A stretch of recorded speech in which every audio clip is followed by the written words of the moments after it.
Mesdames, Messieurs, je vous remercie de participer à la 6e conférence de presse depuis le début de mon mandat, en présence du Premier ministre et des membres du gouvernement. En cette rentrée, il y a des images, il y a des événements, il y a des situations qui frappent à la porte de nos consciences. Il y a d'abord l'héroïsme de passagers d'un train d'Amsterdam à Paris, qui maîtrise un terroriste prêt à tout. Il y a le patrimoine de l'humanité qui est détruit à Palmyre.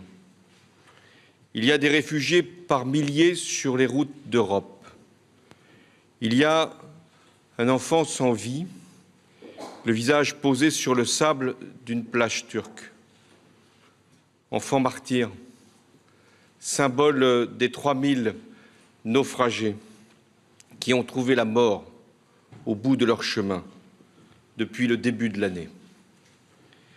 Alors, face à ce qui peut faire naître de l'émotion, de la compassion, mais aussi de l'inquiétude, il nous revient, et il me revient, de répondre à l'urgence et surtout de faire des choix, ceux qui compteront le moment venu pour le jugement de l'histoire, mais des choix qui doivent également dessiner notre avenir. Le premier de ces choix, c'est de faire face à l'afflux des réfugiés, des déplacés, avec humanité et responsabilité. Depuis le début de l'année, 350 000 personnes ont franchi la Méditerranée pour rejoindre l'Europe. C'est beaucoup, c'est 3 fois plus que l'année dernière. C'est une crise, elle est dramatique, elle est grave, elle peut être maîtrisée et elle le sera. C'est le devoir de la France où le droit d'asile fait partie intégrante de son âme, de sa chair. C'est l'histoire qui appelle cette responsabilité et cette humanité. L'histoire marquée par des générations d'exilés ou de réfugiés qui sont venus, au cours des décennies passées, faire France avec nous. Le droit d'asile, c'est aussi un principe fondamental de nos institutions. Il est inscrit dans le préambule de la Constitution. Tout homme persécuté en raison de son action en faveur de la liberté a droit d'asile sur le territoire de la République. Ce principe a même été intégré dans la Constitution lorsqu'il s'est agi de savoir si Schengen était compatible avec nos lois. Ce principe, il est rappelé dans les règles qui fondent l'Union européenne.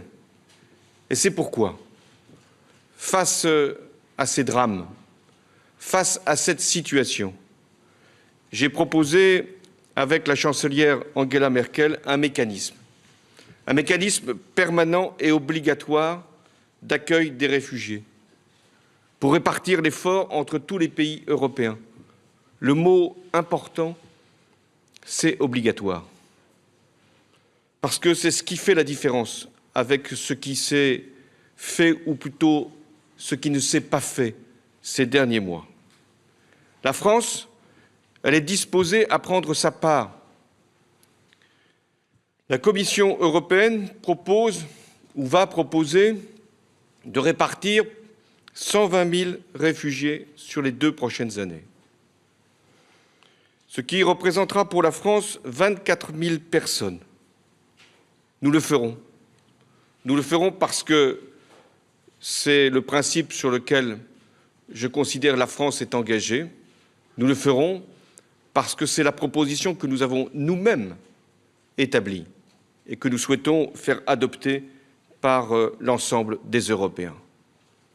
De nombreux maires, des collectivités, des associations, les cultes, et puis aussi des particuliers se sont mobilisés pour d'ores et déjà assurer cet asile. Je salue ces initiatives. Elles doivent être coordonnées, organisées, de manière digne et sérieuse.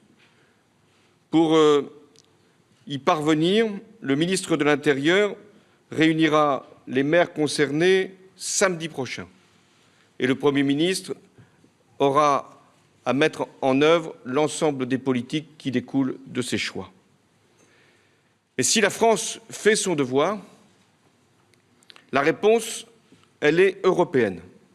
La réponse, elle est globale. La condition pour agir efficacement, c'est la mise en place de contrôles aux frontières de l'Union, en Italie, en Grèce, en Hongrie, avec des centres d'identification et d'enregistrement pour accueillir, mais aussi pour établir la distinction entre ceux qui relèvent du droit d'asile et ceux qui doivent être raccompagnés de façon digne. C'est la condition pour que les frontières extérieures de l'Europe puissent être protégées. C'est la condition aussi pour accueillir avec humanité les réfugiés. Mais regardons la réalité en face. Il y a 4 millions de déplacés dans des camps en Turquie, en Jordanie, au Liban et des centaines de milliers dans la Corne de l'Afrique.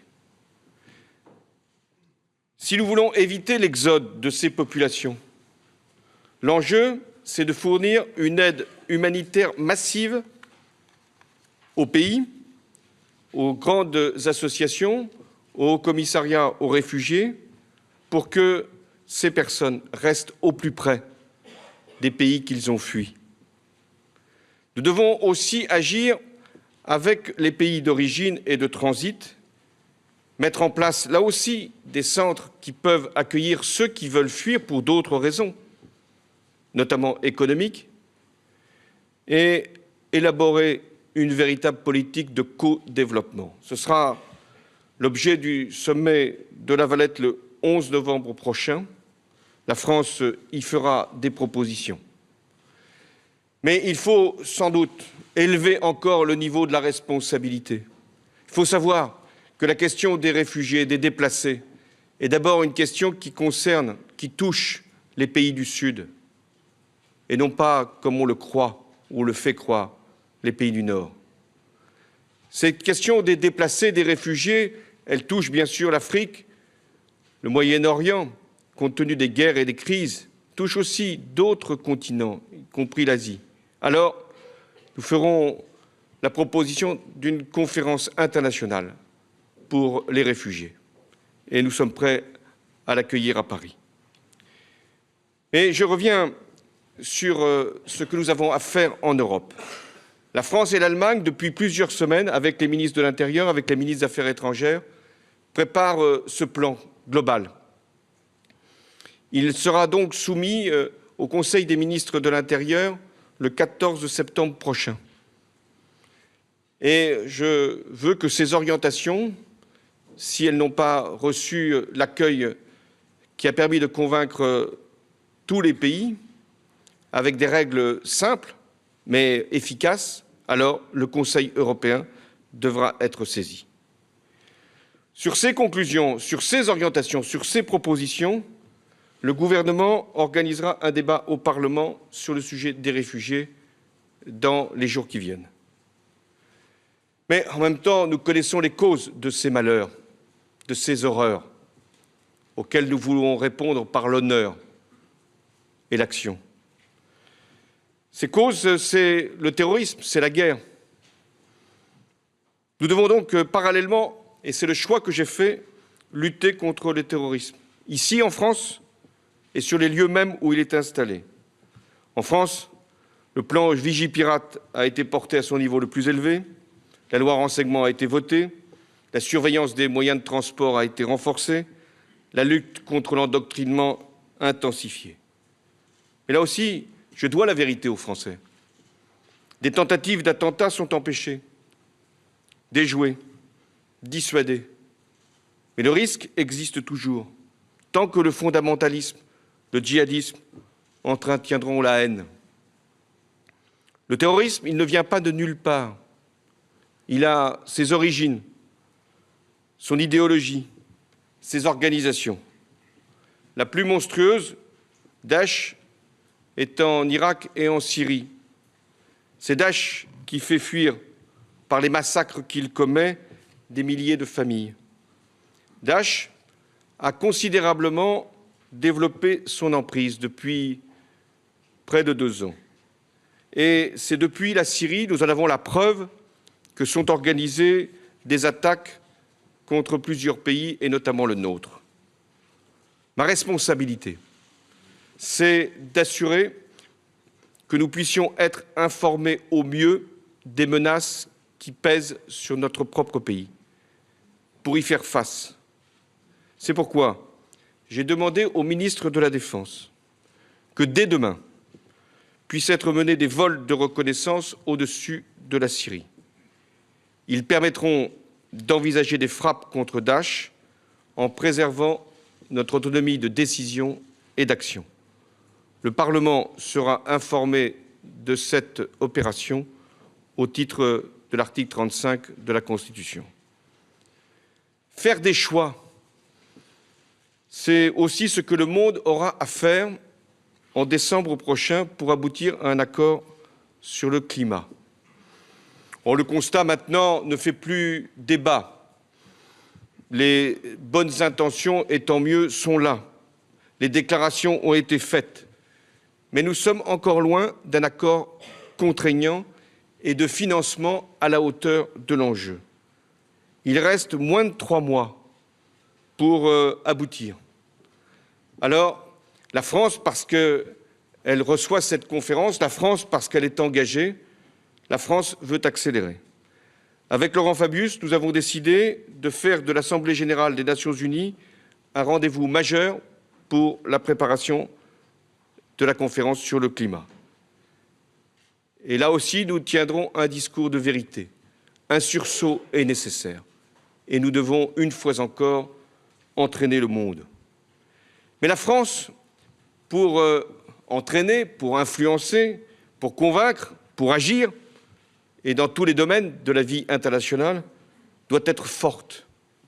Forte moralement. C'était le cas le 11 janvier, quand des millions de Français ont su conjurer la peur et manifester pour la liberté. C'est ce même message qui doit être porté aujourd'hui. La France doit avancer. Sa vocation, ce n'est pas le repli. Son destin, ce n'est pas de s'abriter derrière des lignes Maginot. Elles n'ont jamais arrêté qui que ce soit. Son honneur n'est pas d'abandonner ses valeurs, de renoncer à l'idée même qui l'anime au nom d'une identité figée. Face au monde, ce n'est pas la sortie de l'euro, la fin de Schengen, l'abandon de la politique agricole commune qui nous permettra de retrouver croissance, puissance, prospérité, souveraineté. Ce chemin-là, c'est la régression, c'est le déclin. C'est en étant elle-même que la France réussira, à condition qu'elle ait le courage de faire des choix, de les assumer et de les faire partager.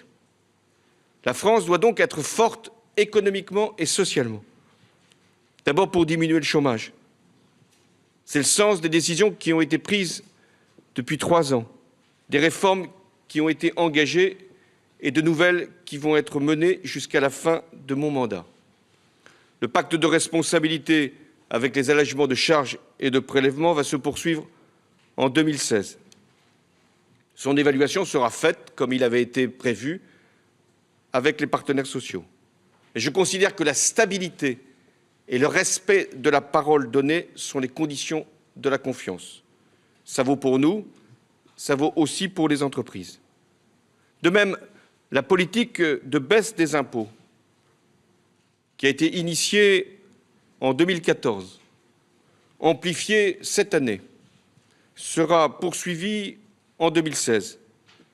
Plus de 2 milliards d'euros y seront consacrés et 8 millions de foyers seront concernés.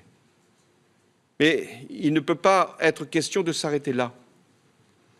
Il y a eu la loi activité-croissance. J'ai demandé au ministre de l'économie de préparer une loi sur les opportunités économiques provoquées par les innovations, notamment numériques, pas seulement, qui peuvent être un risque, et nous devons y veiller, mais aussi une chance considérable pour de nombreux secteurs économiques.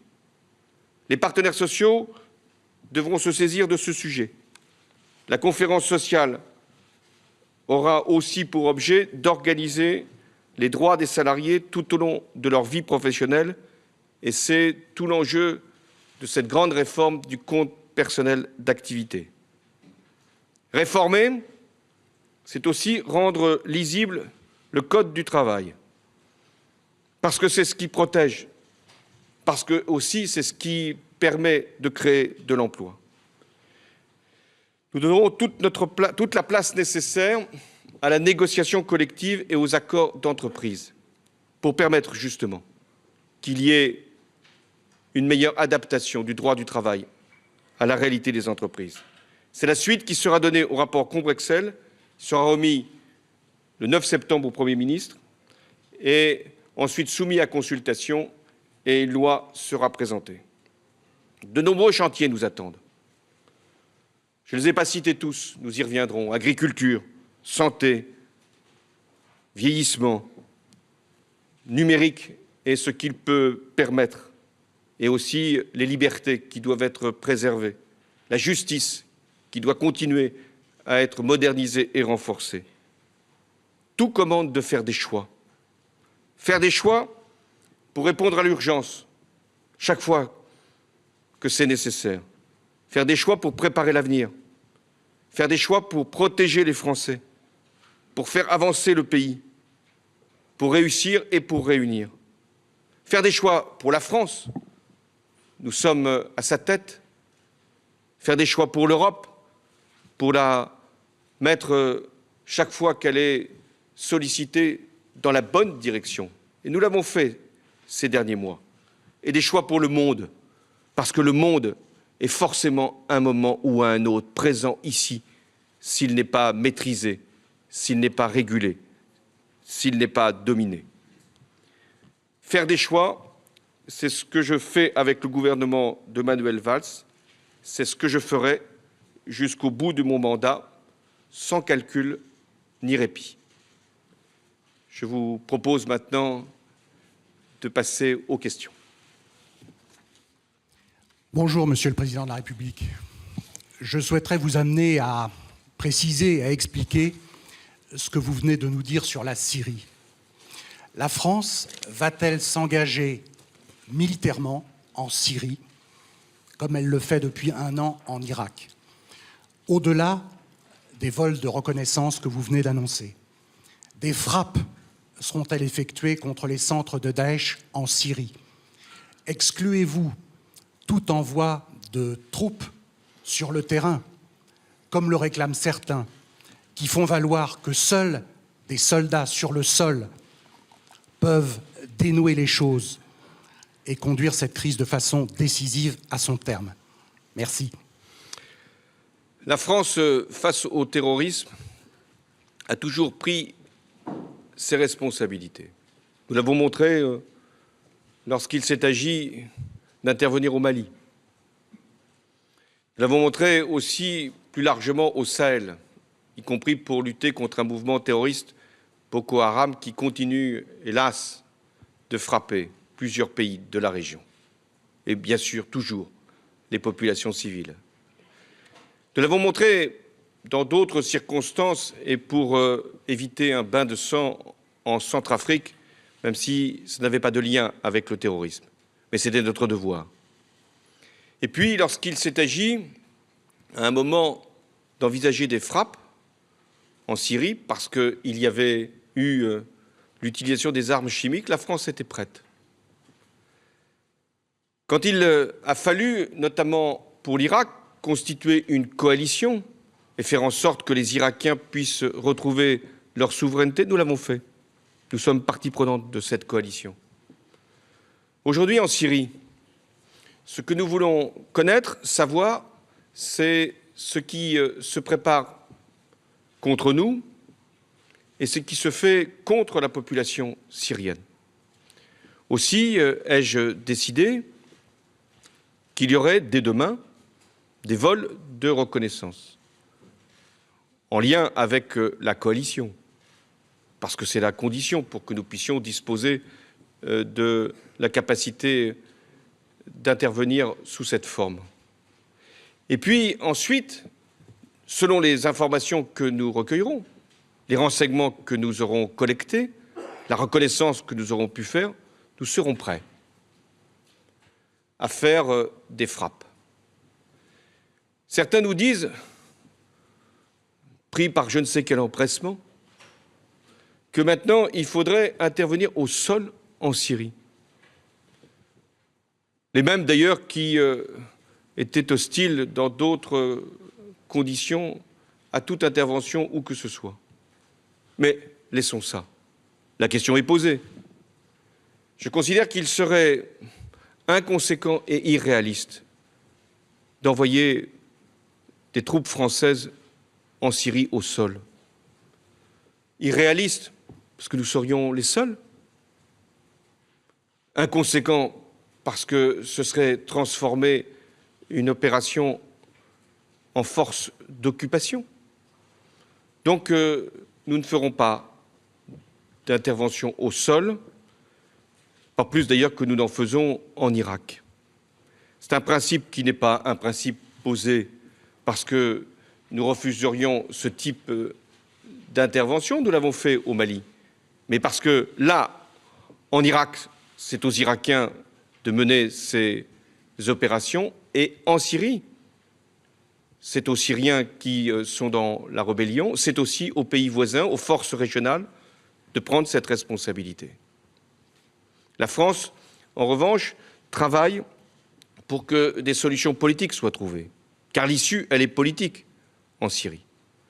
Et donc, nous considérons que nous devons parler avec tous les pays qui peuvent favoriser cette issue et cette transition.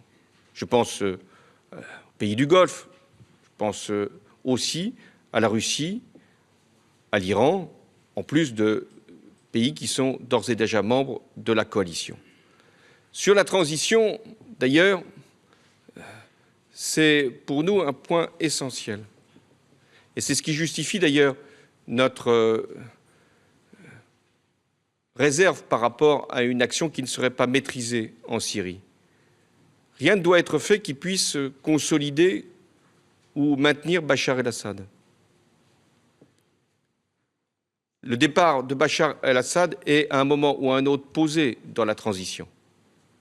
Et c'est ce que nous devons faire pour qu'il puisse y avoir le rassemblement des Syriens sur une base démocratique pour trouver un avenir à ce pays martyr.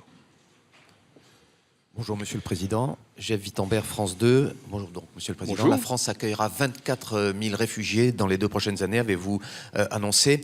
Au-delà des initiatives que vous avez saluées dans votre propos, pensez-vous que la population française dans son ensemble soit prête à faire cet effort, en quelque sorte, à accueillir tous ces hommes et ces femmes? Un sondage montrait ce week-end que 55% des personnes interrogées étaient défavorables à l'extension de cet accueil, à ce que la France imite l'Allemagne finalement. Et que répondez-vous aussi à l'argument, celui du président hongrois, notamment Viktor Orban, qui explique que accueillir plus de réfugiés, c'est en quelque sorte leur donner un encouragement à venir toujours plus nombreux. Vous avez parlé d'un chiffre de 120 000 sur 2 ans, mais n'êtes-vous pas conscient qu'ils seront sans doute beaucoup plus que 120 000 à être candidats à venir en Europe? Merci, Monsieur le Président. D'abord, vous parlez des Français. C'est un grand peuple, lui-même forgé à travers des générations et des générations d'hommes et de femmes, parfois venus de très loin. La France, c'est un peuple qui a toujours été capable, dans son histoire, lorsque l'essentiel a été en jeu, d'accueillir les martyrisés, les proscrits, les déplacés. Et la France, elle a son honneur face à l'horreur, d'être à la hauteur. Il s'agit aussi de rassurer les Français, en même temps que de répondre aussi à ce mouvement qui s'est amplifié avec des images qui ont fait le tour du monde et des esprits. Il y a aussi des inquiétudes et qu'il me revient de dissiper. Il ne s'agit pas d'organiser n'importe quel accueil, n'importe où et n'importe comment. D'abord, parce que ce ne serait pas digne pour les personnes concernées, et ensuite parce que ce ne serait pas possible. Alors, ce que j'ai proposé avec la chancelière Merkel, c'est que par rapport à ceux qui sont là, qui sont déjà arrivés et qui relèvent du droit d'asile, et uniquement pour cela, il y aura ce mécanisme de répartition. Ensuite, il faut qu'il y ait ces centres d'enregistrement qui permettent justement ce contrôle aux frontières par rapport à d'autres personnes qui se présentent et qui viendraient pour d'autres objectifs que l'on peut comprendre, mais que l'on ne peut pas recevoir. Et c'est là que dans ces centres, il y aura à la fois l'inscription, l'identification des personnes qui sont des réfugiés et qui relèvent du droit d'asile et qu'il conviendra de répartir entre tous les pays européens selon les critères qui ont été posés. Et puis, il y aura des raccompagnements qui devront se faire pour les autres. Et c'est parce que nous avons cette capacité, ou parce que nous aurons cette capacité, de pouvoir faire la distinction, de pouvoir répondre à ce devoir, et en même temps ne pas accorder de droits à ceux qui ne peuvent pas y prétendre, que nous pourrons maîtriser. Et enfin, il y a ce qui se passe de l'autre côté de la Méditerranée. Car si nous n'agissons pas pour qu'il y ait des centres, il en existe déjà bon nombre, j'ai parlé des camps de réfugiés, qui puissent retenir, accueillir ces populations au plus près de leur pays d'origine, alors nous serons face non plus à une crise de déplacés, mais à une crise humanitaire gigantesque. Car là, ça ne sera plus sur quelques milliers, mais sur des centaines de milliers. D'où l'engagement que nous devons prendre par rapport aux pays qui ont déjà accueilli ces réfugiés ou qui ont vocation à le faire. Et je pense aussi aux pays de transit qui doivent là aussi être aidés pour retenir et pour aussi raccompagner. Et ça sera tout l'enjeu de la politique européenne avec les pays africains. Vous me parlez aussi des sondages. Est-ce que vous pensez que sur une question comme celle-là, d'ailleurs ça vaut pour d'autres, c'est sur les sondages qu'il faudrait déterminer ses choix? Sondages d'ailleurs contradictoires, sondages quotidiens, sondages avec des questions qui entraînent souvent des réponses évidentes? Non. Il y a des moments, et notamment dans cette responsabilité, où il faut prendre des décisions en fonction de l'intérêt majeur du pays, en fonction de ce que nous représentons comme idée de la France, en fonction aussi du droit des personnes, de ce qui, pour nous, est une question pas simplement de conscience ou d'émotion, mais une question de responsabilité. Voilà ce qui me détermine avec le gouvernement.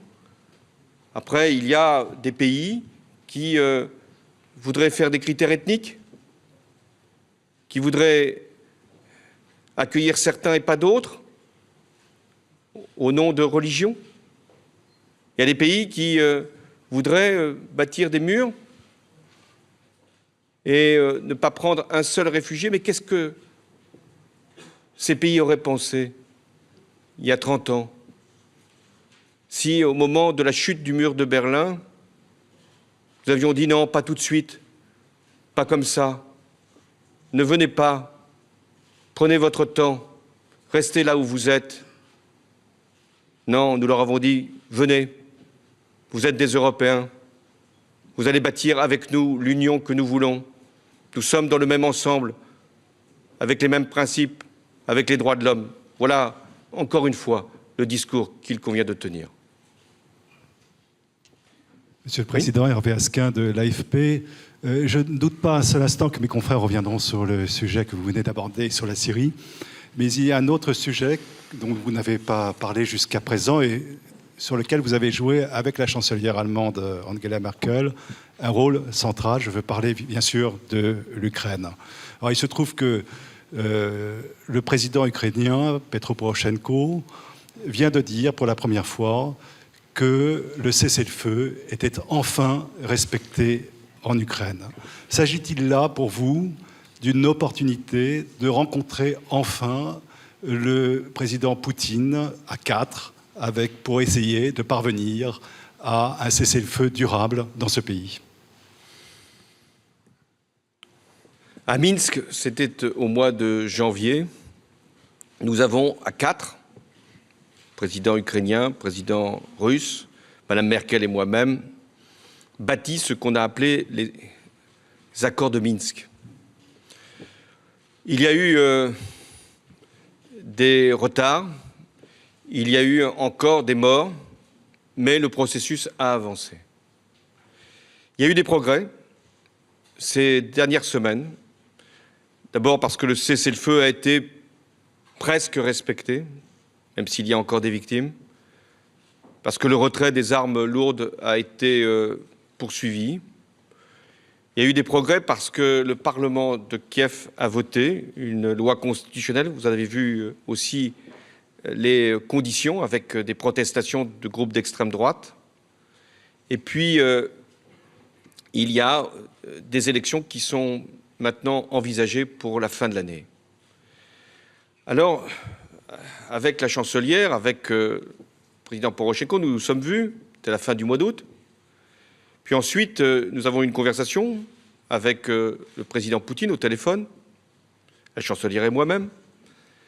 Et les ministres des Affaires étrangères vont pouvoir se parler dans les prochains jours. Et je proposerai qu'une réunion en format Normandie puisse se tenir à Paris, avant l'Assemblée générale des Nations unies, pour que nous puissions évaluer le processus, là où il en est, et le conduire jusqu'à son terme, parce que vous savez que les accords de Minsk, c'était prévu jusqu'à la fin de l'année. Donc il faudra que nous puissions aller jusqu'au bout des engagements sur les élections, sur la loi d'autonomie de décentralisation pour les régions de l'Est de l'Ukraine. Et si ce processus aboutit, alors je plaiderai pour la levée des sanctions, parce que c'était la condition aussi qui avait été posée. Monsieur le Président, s'il vous plaît, Michel Dumoret, France 3. Il y a une critique qu'on entend ici ou là, c'est finalement de dire que la France a pris du retard sur le dossier des migrants, qu'elle s'est finalement ralliée sur le tard à la position d'Angela Merkel, notamment sur les quotas, un mot que vous ne prononcez pas depuis ce matin. Est-ce que vous pouvez nous expliquer pourquoi vous avez évolué? Est-ce que ce sont pour des raisons de politique intérieure? Mais la France n'est pas dans la même situation que l'Allemagne. C'est un fait. L'Allemagne, je ne sais pas si les chiffres seront confirmés, pense qu'elle aura 800 000 personnes qui vont venir ou sont déjà là depuis le début de l'année. En France, si je ne m'attache qu'au droit d'asile et donc aux personnes qui peuvent en faire la demande, le chiffre est pratiquement stable. Nous pensons, compte tenu de ce qui vient de se produire, que nous n'aurons que 60 000 demandeurs d'asile dans l'année 2015. La France, elle pourrait considérer donc qu'elle est concernée, mais qu'elle peut rester dans cette situation. Ce serait une pure illusion. Comment imaginer que les personnes ne se déplaceraient pas? Certes, nous avons affaire à des personnes qui viennent parfois sur le territoire français et qui veulent aller même au Royaume-Uni. C'est tout le problème de Calais. Pourquoi j'ai refusé le terme quota quand il a été prononcé? Parce qu'il crée une ambiguïté qui laissait penser que, une fois que les quotas avaient été distribués, si je puis dire, nous n'aurions plus rien à faire, alors que le droit d'asile, c'est un droit fondamental. Et alors, on aurait dit, au-delà d'un certain nombre, vous n'avez pas la possibilité de venir et de réclamer une protection. Ce n'était pas la France. Et d'ailleurs, c'est le mécanisme que nous avons proposé, de répartition, le seul changement qui a été opéré. Et je l'ai dit tout à l'heure, c'est obligatoire. Parce qu'au mois de juin, Conseil européen, à l'époque, il fallait répartir, si je puis dire, 40 000 personnes. 40 000 personnes. Conseil européen à 28. Nous y avons passé aussi une bonne partie de la nuit. J'ai l'habitude. Et tout le débat a porté sur le volontariat. Les pays disaient, nous, on veut bien peut-être faire, mais c'est à nous d'en décider. Soit, c'est ce qui a été finalement admis, chaque pays devait s'engager. Sur les 40 000 qui avaient été proposés pour les prochains mois, qui avaient déjà été identifiés, et qui devaient donc être relocalisés, 35 000 seulement ont trouvé une réponse. La France, elle a fait ce qu'elle avait à faire. Alors on ne peut pas en rester là, dès lors qu'il y a plus de réfugiés et que le système du volontariat, visiblement, ne connaît pas la réponse attendue. Donc ça sera un mécanisme obligatoire et permanent. Permanent, ça veut dire sur plusieurs années. Mais pour que ce soit efficace et pour que des pays puissent être rassurés, il faut que nous ayons une maîtrise du processus. Et c'est ce que nous proposons avec les centres d'enregistrement et avec la politique par rapport aux lieux où sont les réfugiés aujourd'hui.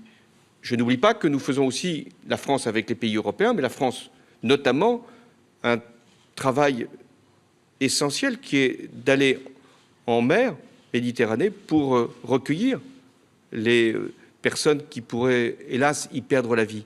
Et d'ailleurs, dès aujourd'hui, un bateau supplémentaire français est en Méditerranée pour faire ce travail. Donc vous voyez, ce qui me conduit à prendre cette décision avec la chancelière, c'est un principe de solidarité, y compris avec la chancelière, qui m'a d'ailleurs fait savoir que par rapport aux Hongrois qui, enfin plus exactement aux exilés qui étaient venus de Hongrie et qui affluent aujourd'hui en Allemagne, j'ai dit à la chancelière que j'étais prêt, avec la France, à en accueillir plusieurs centaines, un millier, parce que je considère qu'on ne pouvait pas laisser l'Allemagne seule assumer cette solidarité et cette responsabilité. Et ces personnes viendront au cours des prochaines semaines. Donc il y a ce que l'on peut faire sur une base volontaire, mais il y a ce qui doit être fait sur une base obligatoire. Voilà pourquoi c'est un mécanisme nouveau qui doit être maintenant adopté par les pays européens et une politique d'ensemble. Et s'il n'y a pas cette politique d'ensemble, ce mécanisme ne tiendra pas. Il explosera. Et ce sera à ce moment-là un afflux considérable et sans doute la fin de Schengen, le retour aux frontières nationales. Et on pense qu'on pourra, avec les frontières nationales, faire la réponse qui est attendue? Non. Nous avons besoin de l'Europe et l'Europe a besoin de solidarité et de responsabilité, c'est-à-dire d'organisation. L'Europe, ce n'est pas simplement un espace. L'Europe, c'est des politiques. L'Europe, c'est des moyens. L'Europe, c'est également des gardes-frontières qui doivent être présents. Voilà ce qu'est l'Europe. Bonjour Monsieur le Président, Elisabeth Pinault de l'agence Reuters. Pour compléter les questions de mes confrères sur la Syrie, qu'entendez-vous par neutraliser Bachar el-Assad, un terme que vous avez utilisé par le passé? Doit-il partir immédiatement? Merci. Bachar el-Assad, est-ce que je dois le rappeler? C'est lui qui est responsable de la situation en Syrie. C'est lui, lorsqu'il y a eu des manifestations, qui a tiré sur son peuple. C'est lui qui a bombardé des populations civiles.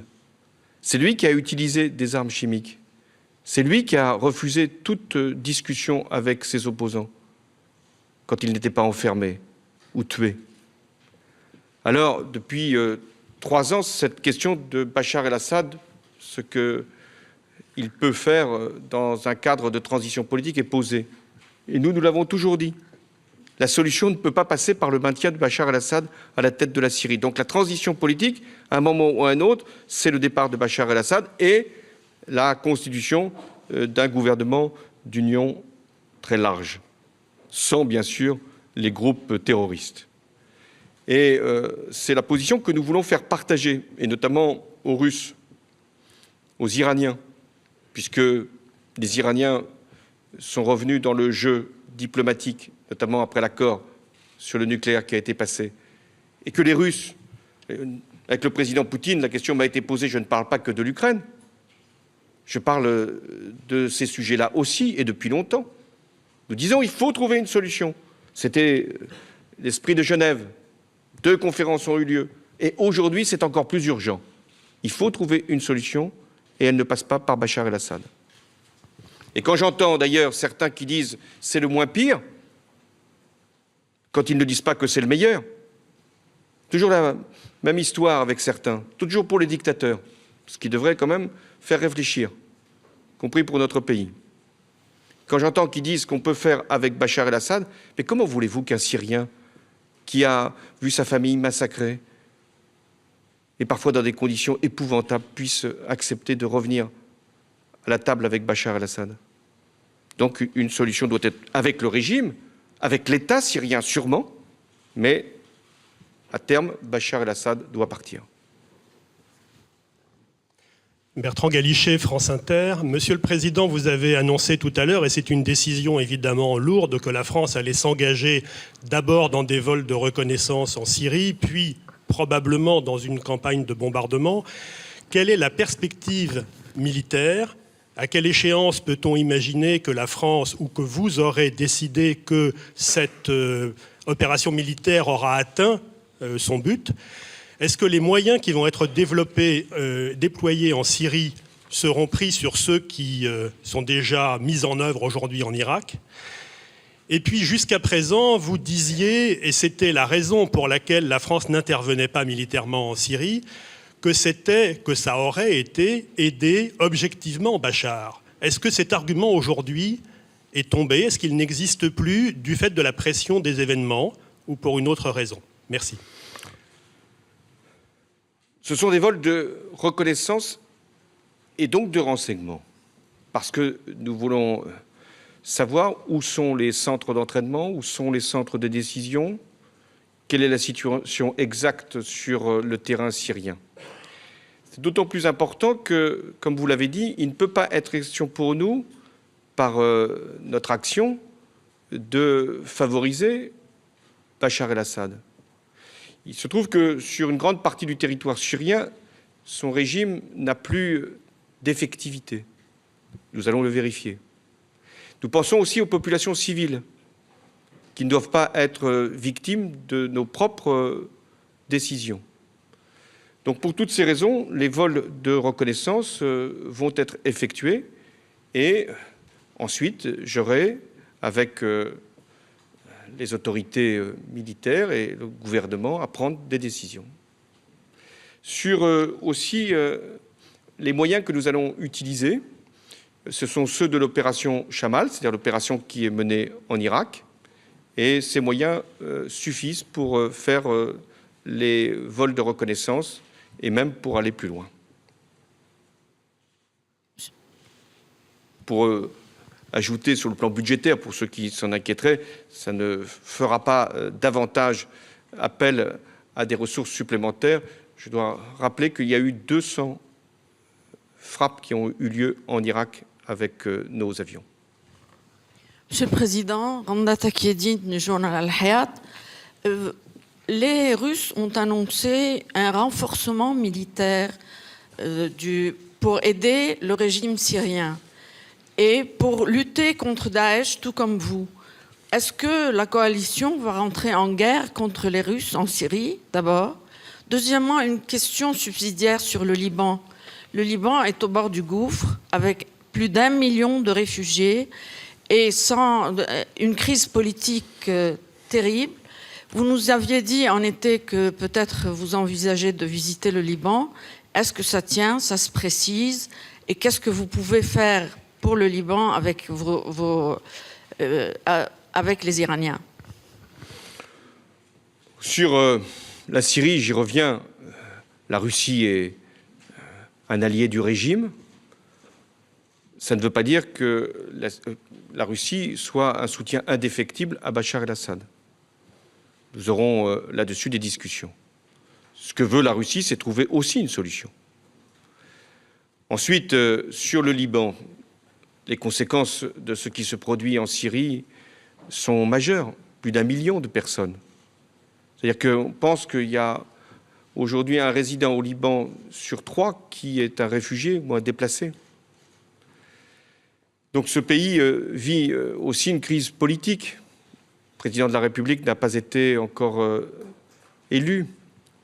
Le Parlement a des difficultés pour tenir ses sessions. Donc nous devons être aux côtés des Libanais, et c'est aussi la raison pour laquelle il y aura, lors de l'Assemblée générale des Nations unies, une conférence internationale pour le soutien au Liban. Pour ce qui me concerne, après cette conférence et dans les conditions qui permettront de rendre ce déplacement utile, j'irai au Liban, à la fois pour aller dans un camp de réfugiés, ou voir où sont les réfugiés, pour que nous puissions justement aider à ce qu'ils puissent y rester, tout près du lieu où ils vivaient il y a quelques mois, et également pour rencontrer l'ensemble des autorités politiques. Bonjour, William Harvin, Wall Street Journal.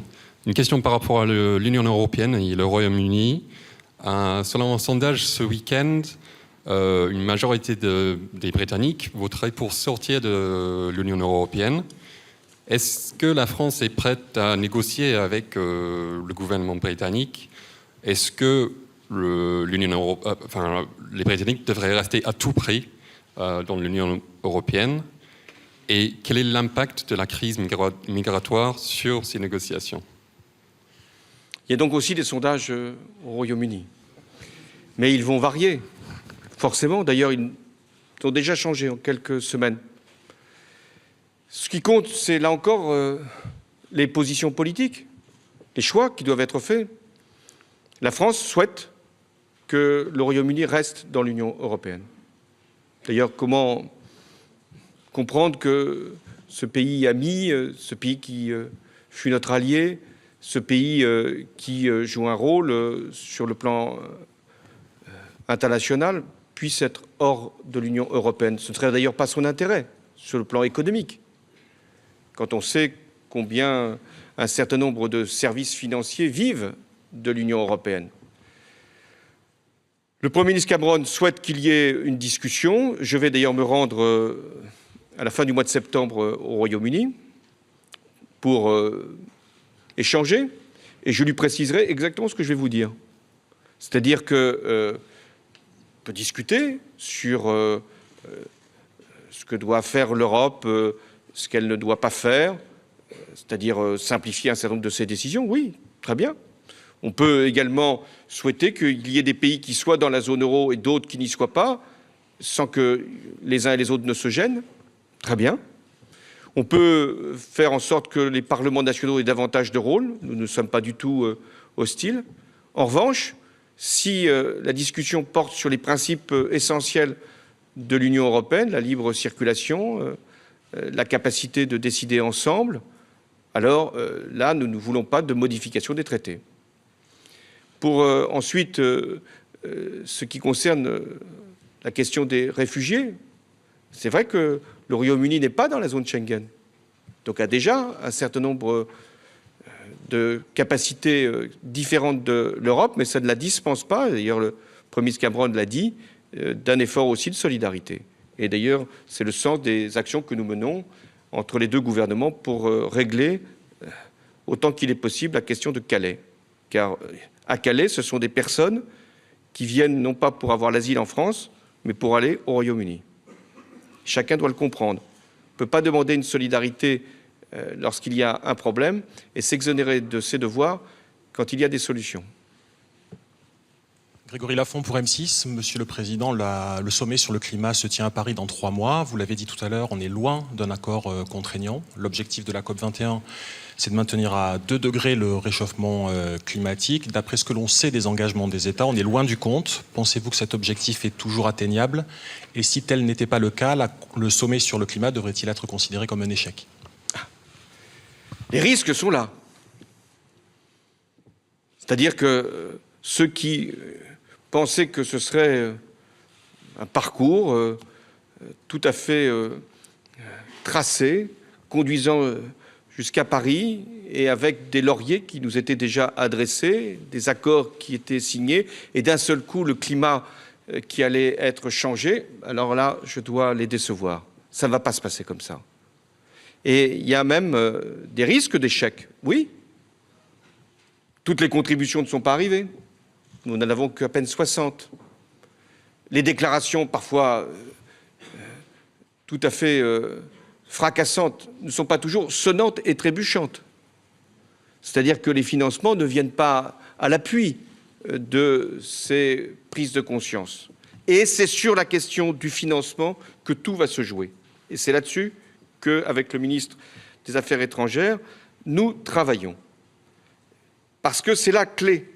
Bien sûr qu'il y a l'accord contraignant, il y a les contributions, il y a tout ce qui peut mobiliser l'ensemble des acteurs économiques, locaux, grandes organisations non gouvernementales. Oui, mais il n'y aura pas d'accord, et notamment parce que des pays s'y refuseront, des pays émergents, on les connaît, des pays du Sud, et on les comprend, s'il n'y a pas d'engagement ferme sur les financements. Qu'est-ce que demandent les pays?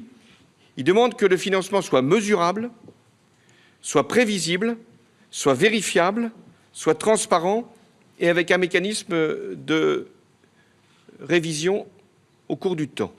Eh bien, c'est là-dessus que nous travaillons.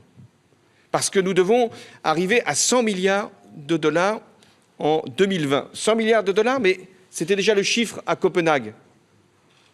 Et on n'a pas tenu compte de l'inflation. Il n'y en a plus, vous me direz, mais quand même.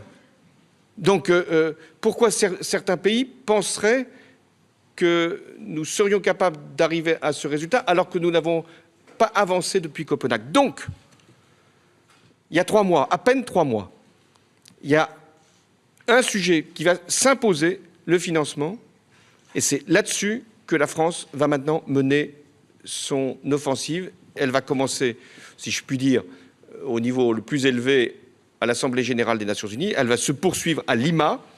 Une conférence au mois d'octobre va s'y tenir, parce que c'est encore Lima qui a cette responsabilité, Lima, le Pérou, puisque c'était le pays qui a organisé la conférence sur le climat la fois dernière.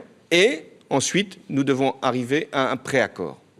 Il faut qu'il y ait un préaccord sur cette question du financement pour que les chefs d'État et de gouvernement reviennent à Paris en ayant la certitude que l'on va pouvoir conclure. Mais si on ne concluait pas, j'ai évoqué la situation des réfugiés, des déplacés, mais si on ne concluait pas, s'il n'y avait aucune mesure qui était prise substantielle pour assurer cette transition et cette adaptation, mais alors, ce n'est pas des centaines de milliers de réfugiés dans les 20-30 prochaines années que nous aurions à traiter. C'est des millions. Ce qu'on appelle les naufragés du climat, les déplacés, ceux qui fuient des zones désertiques, des pays qui vont être inondés pour un certain nombre de pays insulaires, des villes qui ne pourront plus être bâties. Ça va être une suite de catastrophes. Je ne dis pas ça pour noircir encore le tableau, mais parce que nous sommes dans cette situation.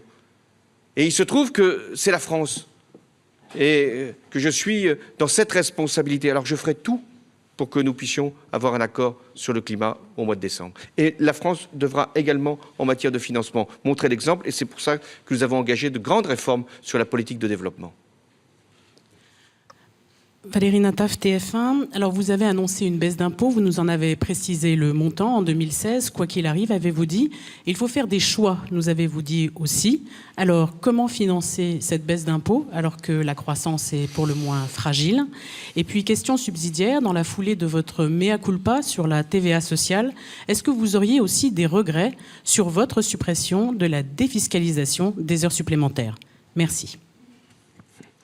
Alors, la croissance d'abord. Elle reprend, pas suffisamment, mais nous aurons sûrement un peu plus de 1% de croissance cette année. Ce n'est pas encore suffisant pour faire baisser le chômage. Or, c'est notre volonté, c'est notre objectif, c'est aussi notre devoir. La croissance, elle pourra être de 1,5% l'année prochaine. C'est l'objectif que nous allons fixer. Il est raisonnable. Nous pourrons éventuellement faire plus, mais je dois faire en sorte que nos prévisions correspondent à ce que peut être l'estimation de la réalité, sans la forcer. C'est à travers ces chiffres-là que nous devons présenter le projet de budget pour 2016. Les arbitrages sont en train de se faire autour du Premier ministre. Pour les dépenses, c'est fait. Pour les recettes, nous y sommes. Et j'ai demandé qu'il puisse y avoir, après ce que nous avons déjà fait en 2014, baisse d'impôts d'un peu plus d'1 milliard, ce que nous avons fait en 2015, baisse d'impôts sur le revenu de 3,5 milliards, concernant 9 millions de contribuables, nous puissions faire 2 milliards, un peu plus de 2 milliards, de baisse d'impôts en 2016. Et notamment en faisant en sorte qu'il puisse y avoir des Français qui sont au-dessus dans la première tranche de l'impôt sur le revenu, qui puissent en avoir le bénéfice. Ce sera financé par des économies. Car il ne peut pas être question d'augmenter des taxes pour faire baisser des impôts. Il ne peut pas être question d'augmenter le déficit. Pourquoi ? Parce que nous sommes dans ce processus de baisse du déficit. 3,8% de la richesse nationale en 2015, 3,3% en 2016, c'est le chiffre que nous fixerons. Parce que c'est ma responsabilité aussi, pour qu'en 2017, nous soyons en dessous de 3%. Et ce qui me permet de revenir, puisque je parle de la fin du quinquennat, au début. C'est vrai que ça aurait été plus facile, pour partir, de ne pas avoir à solliciter les Français. Mon prédécesseur, la majorité précédente, avait fait voter une augmentation de la TVA de 1,6 point. Ça veut dire passer de 19,6, c'était son taux, pour les produits les plus courants, à 21,2. Ça nous permettait d'avoir plus de 10 milliards, 11 milliards exactement de recettes. Le problème, c'est que ça avait été voté, mais ce n'était pas appliqué. C'était à nous de le faire. Alors j'aurais pu dire, ben voilà, puisque ça a été voté, ce n'est pas appliqué, nous allons le faire, ça nous dispensera de demander des sollicitations supplémentaires aux Français. Je ne l'ai pas voulu. Je ne l'ai pas voulu parce que c'était un engagement que j'avais pris dans la campagne et parce que ce n'était pas juste. Parce que la TVA, ce n'est pas juste. En tout cas, quand elle est portée à ce niveau, puisque nous avons aussi augmenté de 0,4 seulement la TVA. Mais c'est vrai qu'il y avait un effort à faire. Un effort à faire pour redresser nos comptes publics, un effort à faire pour améliorer la compétitivité, un effort à faire pour retrouver de la croissance, parce qu'on héritait d'une situation très difficile. Et si je dois avoir un regret, c'est peut-être de ne pas encore l'avoir assez dit aux Français. Mais je pensais que tout avait été suffisamment clair dans la campagne. Nous aurions pu être encore plus clairs après. Mais aujourd'hui, ce que j'ai à faire, c'est de permettre à ces Français qui avaient été sollicités d'avoir maintenant une baisse d'impôts. Vous avez évoqué les taxations sur les heures supplémentaires. Eh bien, la plupart des Français qui vont avoir ou qui ont déjà eu les baisses d'impôts, ce sont souvent ceux qui faisaient des heures supplémentaires. Et c'est ainsi qu'il leur sera restitué. Parce que c'est mieux de faire une baisse d'impôt sur le revenu que d'avoir un système qui crée une distorsion entre les heures supplémentaires et les heures normales pour les fiscaliser. Voilà ce que nous allons faire. Pendant 3 ans, avec des ampleurs différentes, nous allons baisser l'impôt sur le revenu. Certains me disent, mais il faudrait peut-être baisser d'autres impôts. Chaque fois qu'on prend un impôt, c'est jamais le bon. C'est-à-dire qu'on l'augmente ou qu'on le baisse. Enfin, pour ceux qui ne payent plus l'impôt sur le revenu ou qui payent moins d'impôt sur le revenu, c'est plutôt une bonne nouvelle. Et donc, je veux aussi préparer la suivante.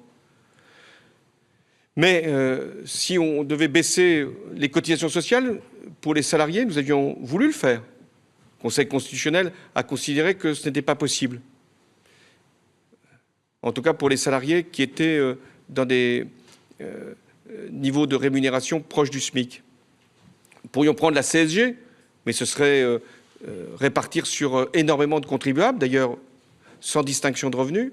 Alors, j'ai préféré, avec le gouvernement de Manuel Valls, faire que ce soit avec les baisses d'impôts sur le revenu. C'est fait et ça sera fait. Bonjour Monsieur le Président, David Doucan, Europe 1. Une question concernant la réforme du droit du travail que vous avez brièvement évoquée dans votre propos introductif. La réforme du droit du travail, ça génère forcément des inquiétudes avec cette crainte d'un amoindrissement de la protection des salariés. Pouvez-vous, Monsieur le Président, préciser votre pensée, nous donner les contours les plus précis possibles que vous souhaitez pour cette réforme du droit du travail? Et puis, tracez-vous des lignes rouges qu'il ne faudra pas franchir. Le temps de travail, le CDI, la baisse des salaires au sein d'une entreprise constituent-ils des totems auxquels on ne peut pas toucher? Ce n'est pas des totems, c'est des tabous en l'occurrence. Parce que dire à des salariés, il n'y a plus de SMIC, il n'y a plus de contrat de travail, il n'y a plus de durée légale du travail, enfin, ce serait l'abandon de ce qui fait justement le compromis sur lequel les salariés et les entrepreneurs vivent aujourd'hui. Alors qu'est-ce que nous pouvons faire? Nous pouvons faire en sorte, une fois que des garanties ont été posées, contrat de travail, durée légale de travail, salaire payé au minimum le SMIC, nous pouvons ouvrir des négociations pour adapter, pour ouvrir de nouveaux droits ou donner davantage de souplesse, et c'est ce que nous allons proposer. Le rapport Combrexel, je n'en connais que les principes, mais il va être remis au Premier ministre, va nous servir justement de base pour aller dans cette direction. Quelle est l'idée?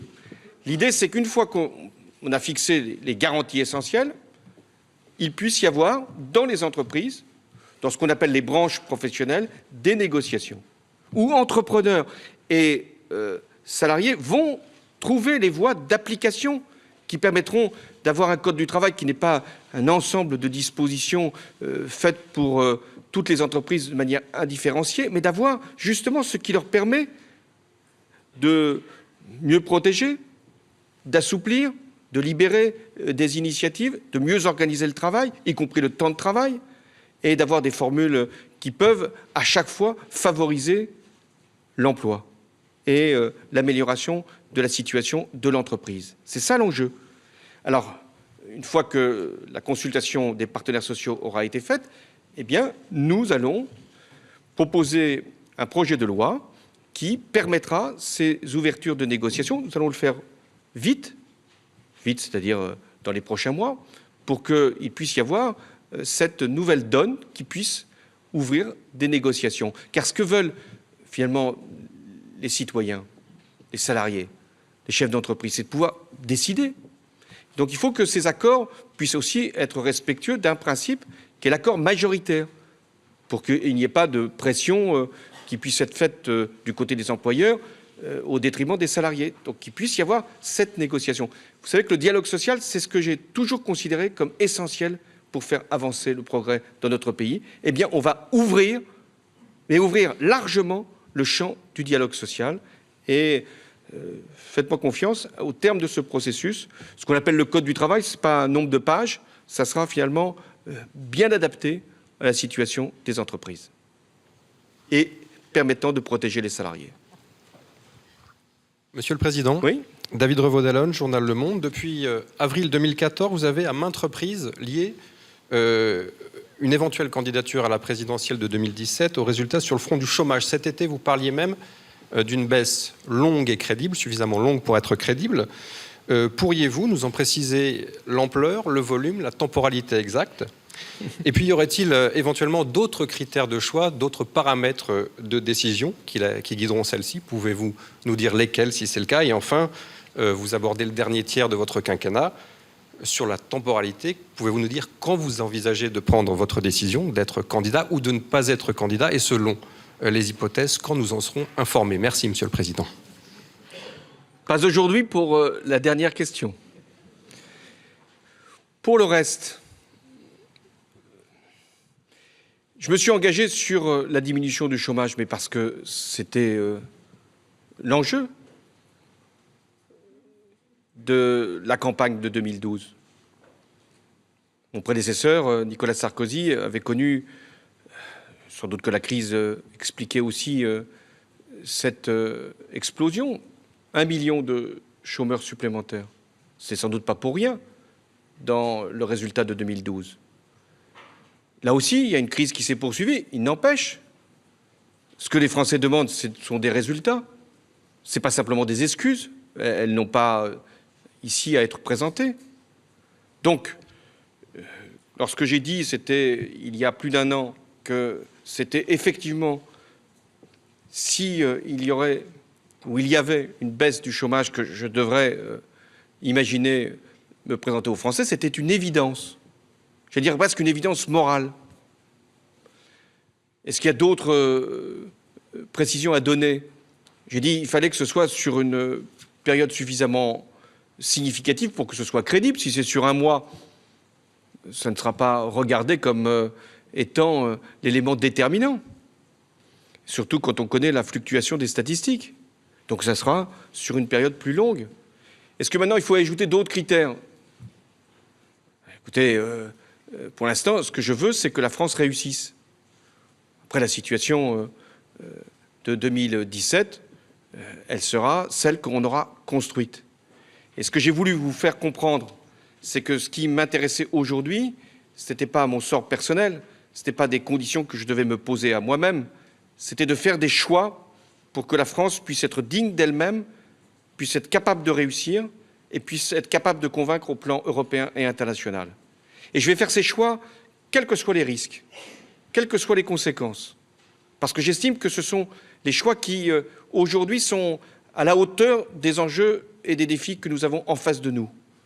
Et je ne vais pas me fier à ce qui pourrait être un mouvement d'opinion ou à ce qui pourrait être la faveur dont des partis pourraient être bénéficiaires parce qu'ils recueilleraient la peur. Je ne vais pas les suivre. Je ne vais pas aller vers ce qui serait la facilité. Pour moi, l'indignité. Il y a des moments où il faut être capable non seulement de fixer un cap, mais de le tenir, qui n'est pas qu'un cap économique, qui n'est pas qu'un cap de réforme, qui n'est pas qu'un cap pour renforcer la France, c'est mon objectif, qui est aussi un cap moral. Parce que on sera jugé, on est toujours jugé, ceux qui gouvernent, mais aussi le peuple, à certains moments de l'histoire. Et on est jugé par ses enfants et ses petits-enfants. J'ai évoqué le climat, j'ai évoqué les réfugiés, je peux évoquer aussi ce qu'on fait pour l'économie, ce qu'on fait pour la modernisation, ce qu'on fait pour la justice, ce qu'on fait pour les libertés. On est toujours jugés. Nous-mêmes, nous avons jugé nos parents, nos grands-parents par rapport à d'autres situations qu'ils avaient pu rencontrer, la guerre, la décolonisation. Alors, faisons en sorte, pour ceux qui dirigent à un moment, 5 ans, le pays, en tout cas c'est mon cas, d'être à la hauteur des choix que nous avons à faire. Bonjour Monsieur le Président, Thierry Arnaud de BFM TV. Dans quelques semaines vont se tenir des élections régionales. Quelle sera selon vous votre part de responsabilité dans les résultats de ces élections? Stricto sensu, ce n'est pas l'enjeu de l'élection, mais est-ce que ce n'est pas aussi, est-ce que ce n'est pas même d'abord sur votre action que les Français vont se prononcer à cette occasion? Et si vous me le permettez, je verse au dossier un commentaire qui nous ramène au soir des précédentes élections régionales qui avaient vu le triomphe de la gauche. C'est un vote de défiance à l'écart du président de la République. C'est ce que vous aviez dit ce soir-là. Vous savez, j'ai connu des élections régionales victorieuses. Au moins 2 dans mon existence de dirigeant politique. 2004, un triomphe.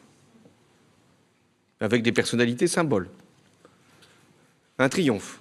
Ça ne nous a pas empêché de perdre l'élection présidentielle. Même avec une candidate courageuse. En 2014, ensuite 2010, il y a eu des élections régionales également couronnées de succès, qui venaient après des élections municipales que nous avions remportées en 2008. Et là aussi, ça a été un moment important, mais ça ne pouvait pas non plus préjuger du résultat de l'élection présidentielle. Parce que les élections locales ont toujours une dimension nationale, bien sûr, mais elles restent des élections à enjeu territorial. Elles ont cette double facette. Alors, les Français, de toute façon, ils ont rendez-vous en 2017 avec les candidats à l'élection présidentielle. C'est là qu'ils feront le choix. Là, ce que je leur demande pour l'élection régionale, c'est de faire la meilleure décision pour leur région. Nous avons fait une réforme territoriale, 13 grandes régions.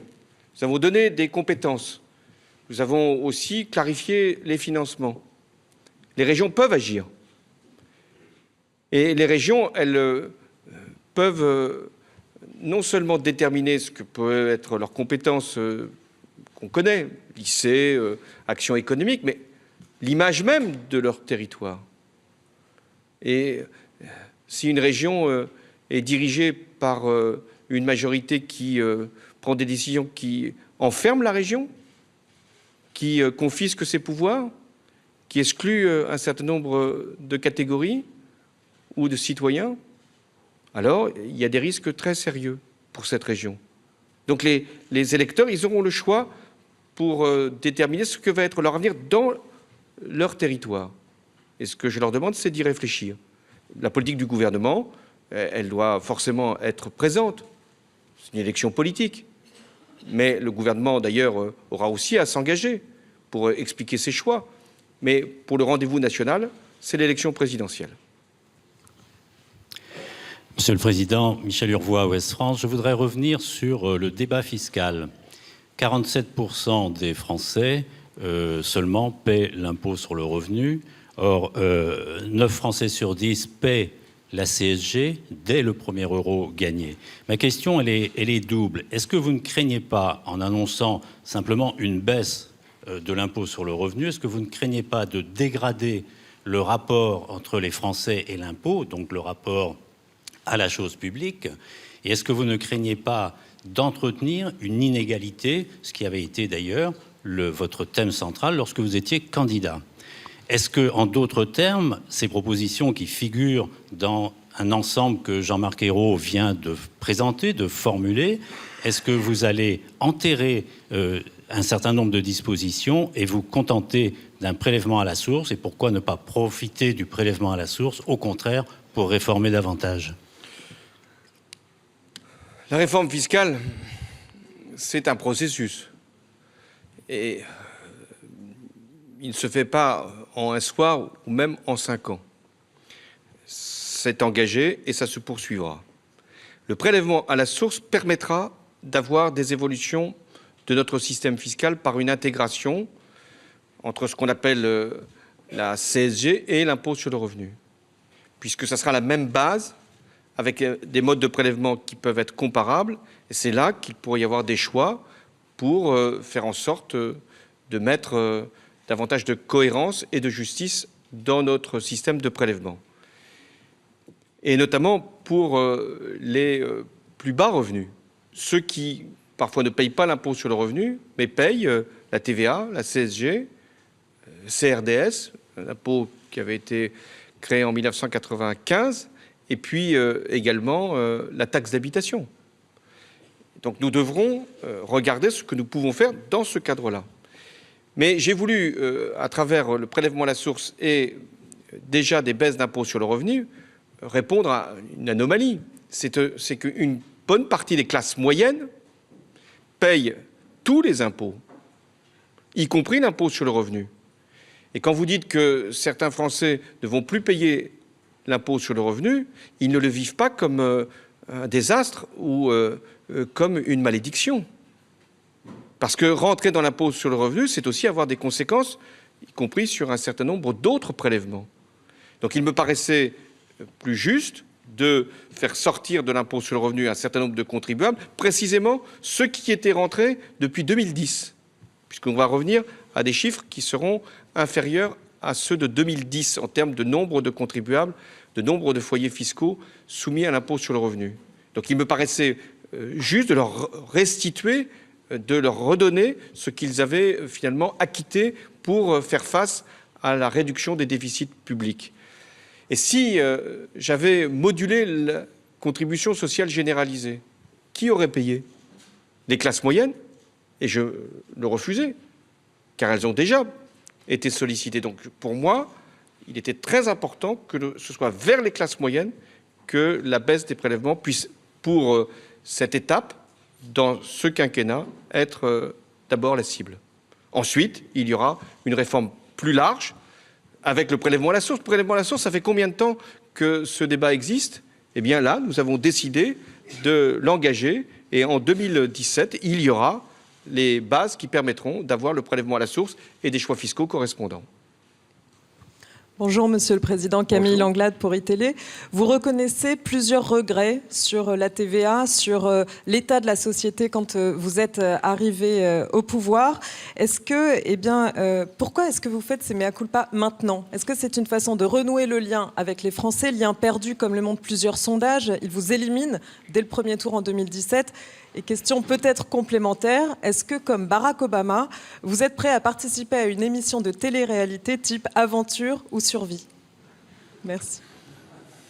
Je ne savais pas qu'il y avait des émissions comme ça. J'ai l'impression de participer à cette émission depuis 2012. Et je vous remercie d'en être l'animatrice, mais je ne crois pas que ce soit par des battements de coulpe que l'on arrive à convaincre. Il peut y avoir, je l'ai exprimé, finalement, des solutions qui n'ont pas été choisies parce qu'il y avait des engagements, et je devais les rappeler, mais pour le reste, c'est en agissant que je pourrais convaincre.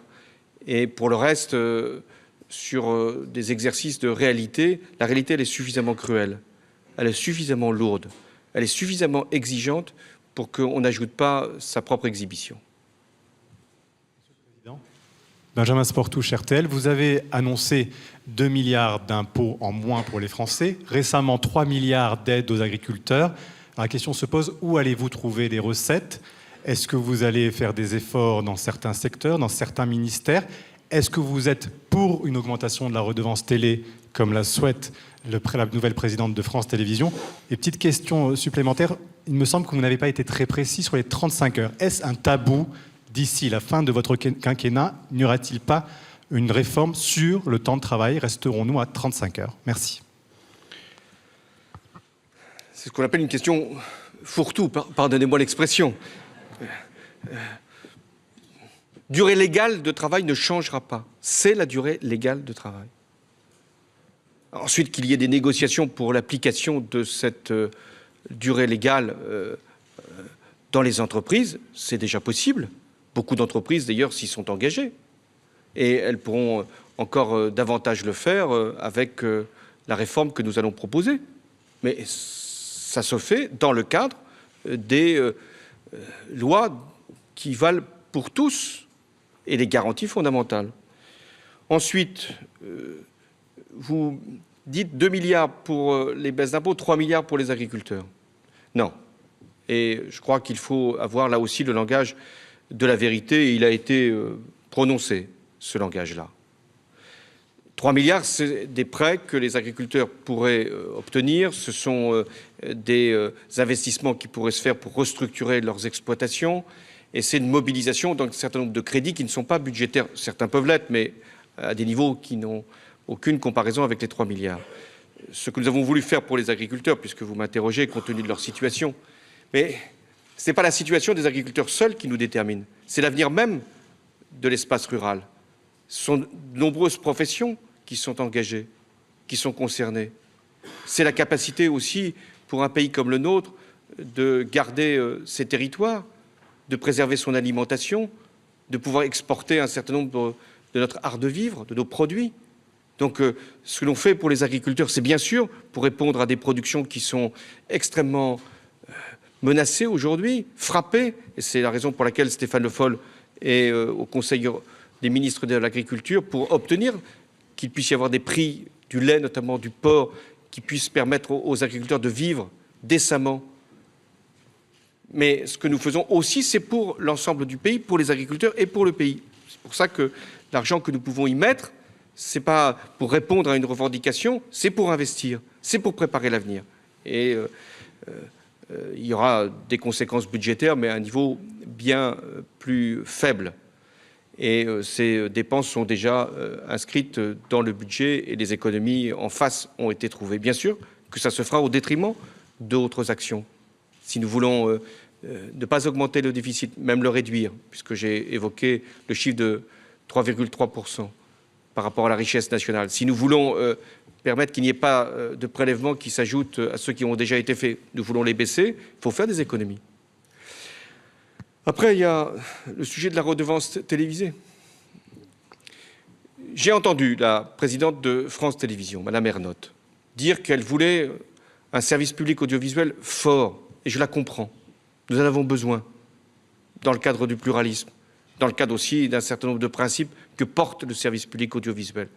Et donc elle a des initiatives, elles lui appartiennent, la chaîne d'information, ça peut être aussi un moyen pour le service public d'exister, y compris sur le numérique. Il y a justement le numérique, qui est un grand enjeu. Il faut des financements, mais la redevance télévisée ne peut pas être la variable d'ajustement. C'est-à-dire que, là aussi, il faut maîtriser l'appel à la contribution. Il faut que le service public puisse être financé, la redevance a son rôle, mais pas seulement la redevance. Et c'est pourquoi des solutions, des réflexions sont engagées, les arbitrages viendront à la fin du mois. Il y a l'idée d'élargir l'assiette de la redevance aux objets connectés. Je n'y suis pas favorable. Il peut y avoir d'autres pistes. Et c'est à partir de la nécessité de financer le service public, de ne pas en appeler à la redevance de manière exagérée, que nous aurons à fixer nos décisions. Monsieur le Président, bonjour. Yael Gauze, France Info. Vous disiez les sondages ne font pas une élection. C'est vrai, mais quand ils disent tous la même chose, ça peut avoir du sens. Et ce qu'ils disent aujourd'hui, tous les sondages, c'est que vous êtes en grande difficulté pour 2017. Or, à gauche, en ce moment, dans votre propre famille politique, germe à nouveau l'idée d'une primaire à gauche. Est-ce que pour vous, c'est une solution qui peut être utile pour la gauche? Vous êtes le fruit vous-même d'une primaire. Le fruit, n'exagérez pas. Certains sont déjà candidats à gauche. Benoît Hamon est prêt à l'être si une primaire avait lieu. Est-ce que ce n'est pas un moyen de se relégitimer, tout simplement, d'éviter une candidature concurrente chez les écologistes? Ce n'est pas le moment pour vous, mais sur le principe même, utile pour la gauche? Utile pour vous, la primaire? Je vous remercie pour la patience avec laquelle vous me posez ces questions régulièrement, d'ailleurs, dès que j'ai été élu, et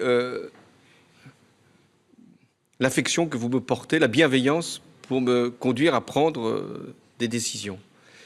Mais je vais vous répondre, c'est que aujourd'hui, ce n'est pas ma préoccupation, ce n'est pas ma priorité de savoir comment, de savoir quand, de savoir avec qui.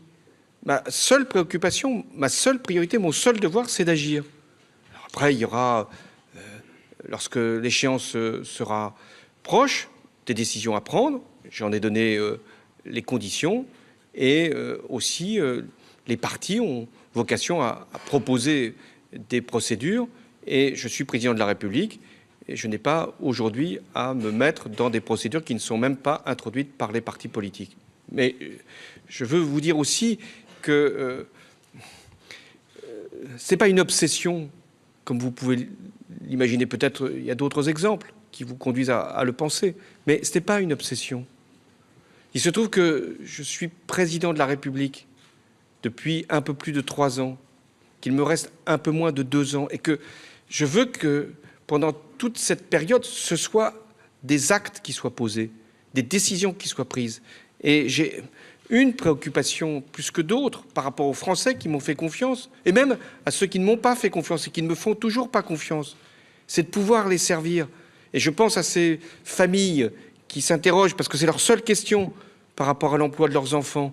Je pense à ces familles qui peuvent avoir comme obsession, et c'est la seule qui, à mon avis, est compréhensible, l'éducation de leurs enfants, pour qu'on puisse leur donner toutes leurs chances.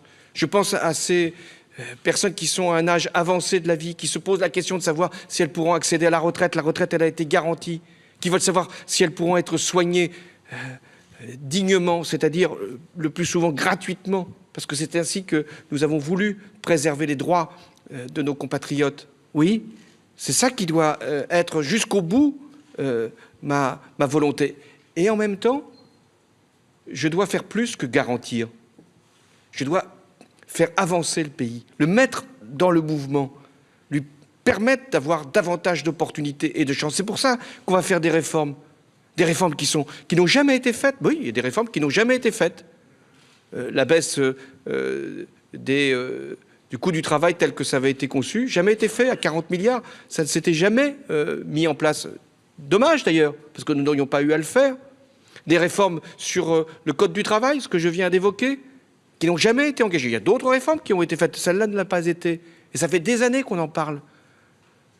La transition énergétique, jamais elle n'avait été menée avec cette obstination pour atteindre nos résultats et pour être exemplaires. Nous l'avons fait. Eh bien, nous allons continuer sur les opportunités économiques, continuer sur les secteurs, continuer sur le numérique, continuer pour que jusqu'au dernier jour, je puisse me dire, quelle que soit la décision que j'aurai à prendre, j'ai fait ce que j'avais à faire. Et plus j'en ferai, moins j'en aurai à imaginer comme regret ou comme proposition. Monsieur le Président, oui, bonjour, Éric Acquemont du Parisien. Il y a quelques jours, la semaine dernière, je crois, vous êtes rendu dans une école maternelle dans l'Aisne à l'occasion de la rentrée scolaire et vous avez fait ce déplacement sur le thème du vivre ensemble. Le vivre ensemble, c'est la lutte contre les discriminations. Un grand projet de loi est annoncé pour la fin de l'année. On n'en connaît pas trop les contours ni les modalités. Qu'est-ce que vous voulez faire avec ce projet de loi? Est-ce que c'est le retour du CV anonyme en matière d'emploi? Est-ce que c'est le retour du récépissé dans la lutte contre le faciès dans la police nationale? En matière de logement, qu'en est-il? Est-ce que vous pourriez préciser? Oui, je confirme qu'il y aura un projet de loi sur la lutte contre les discriminations et d'une manière générale pour l'égalité. Ça vient assez logiquement après ce qui s'est produit le 11 janvier, cette espèce de volonté collective de vivre ensemble qui s'est exprimée là et que nous devons poursuivre d'ailleurs de multiples façons. Service civique, la réserve citoyenne, tout ce qui, on le voit encore aujourd'hui, tout ce qui peut être la liberté de donner aux citoyens de faire eux-mêmes et de prendre leurs responsabilités. Mais pour vivre ensemble, il faut que nous soyons dans une société où on se respecte, au-delà de nos origines, au-delà de nos couleurs de peau, au-delà de nos quartiers. Et pour ça, il faut être vigilant, car il y a des discriminations, il y a des inégalités qui sont fondées sur d'autres critères que la seule compétence, le seul savoir, le seul talent. Nous allons avoir cette loi parce qu'elle a été préparée par le Parlement. Il y a eu déjà de nombreux travaux, de réflexions, et nous pourrons ainsi faire que la discrimination ne soit pas simplement par rapport au travail, c'est déjà beaucoup. Quand on regarde les taux de chômage des jeunes, on s'aperçoit que ce n'est pas forcément des mêmes quartiers qu'ils ont les mêmes taux. Donc on doit faire en sorte que ce soit dans le travail, mais également dans les moyens de transport, dans les lieux de loisirs, dans tout ce qui fait la vie quotidienne. Et il y a trop d'exemples où des jeunes ou des moins jeunes sont victimes. Et c'est intolérable. On le voit à travers des incidents qui peuvent survenir dans des grandes manifestations culturelles ou sportives, et nous ne pouvons pas le tolérer parce que nous sommes la France. Donc, quelle forme ça prendra? Des actions collectives, elles sont déjà introduites, et elles vont l'être. L'action de groupe, qui pourra donc agir au nom des individus. Sur le certificat pour les contrôles, vous savez ce que nous avons préféré, c'est-à-dire plutôt une déontologie, que ce soit les agents qui sont chargés de ça, qui doivent eux-mêmes avoir le respect de ceux qu'ils contrôlent. Nous devons faire en sorte que, puissions encore améliorer ce dispositif, faire en sorte que celui qui est contrôlé ne le vive pas comme si c'était une suspicion, mais comme une protection. Et puis également, pour ce qui concerne le certificat anonyme, nous avons considéré que ce n'était pas une bonne idée et que ça se retournait même contre ceux qui étaient supposés en être les bénéficiaires. Donc le CV anonyme n'a pas été retenu. Bonjour Monsieur le Président, Grégoire Bizot de Libération. Vous avez confessé dans un livre de ma consoeur Françoise Fressoz que vous aviez fait le pari que la gauche était devenue mature. Et vous avez ajouté que ce pari a été déçu, que cet espoir n'a pas été tenu. Est-ce que, selon vous, ça veut dire que la gauche traverse une crise d'immaturité? Et si oui, comment la soigner de cette étrange maladie? Vous le faites tous les jours dans votre journal. Pourquoi? Parce que la gauche, je n'en suis pas chargé. Je ne suis pas un dirigeant de parti, je suis le chef de l'État. Mais ce que j'ai voulu, c'est convaincre la gauche qu'elle devait gouverner, qu'elle pouvait gouverner, qu'elle savait gouverner. Et donc elle doit se mettre dans la situation de prendre des décisions, parfois qu'elle n'avait pas prévues, parce qu'il y a des événements qui surgissent, Parce que quand on affronte le terrorisme, quand on affronte les réfugiés, quand on affronte aussi des crises économiques, une crise européenne, on n'avait pas forcément tout prévu. Donc on doit réagir avec ses valeurs, avec ses principes, mais aussi en faisant en sorte de prendre des décisions et des responsabilités. Et il y a toujours, et pas simplement à gauche, ceux qui veulent se mettre de côté, qui considèrent qu'on n'en fait jamais assez, qui préfèrent une bonne manifestation plutôt qu'une élection. Et puis même dans les élections, parfois, ne pas assumer l'idée de l'union. Moi, je vais vous donner une recette qui vaut pour, d'ailleurs, toutes les familles politiques. La dispersion, c'est la disparition. C'est aussi simple que ça. Qu'est-ce qui se passe aujourd'hui en Europe? Et je ne parle pas de la France seulement. Il y a la montée de mouvements populistes. Quelquefois, ils sont même au pouvoir, qui veulent s'enfermer dans leurs propres frontières, s'enfermer dans leur propre idéologie, et qui même sont maintenant atteints par ce que j'appelle le principe de pureté. On veut être dans l'entre-soi. Il y en a même qui disent qu'il faut être dans la même religion. Ici, en Europe.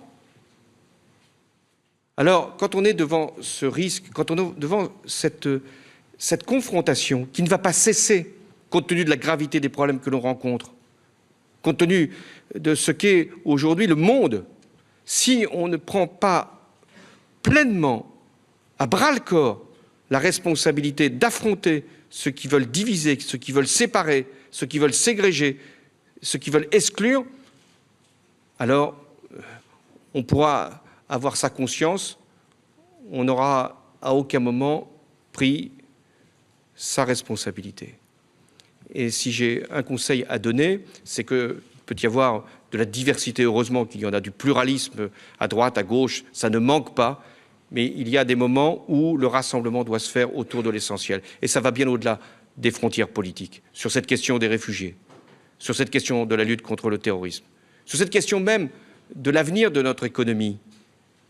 Il y a un moment où il peut y avoir des décisions qui puissent être partagées. On parle beaucoup de l'Allemagne en ce moment, avec l'accueil qui est fait aux réfugiés. Il y a sans doute le poids de l'histoire, je pense à la réunification.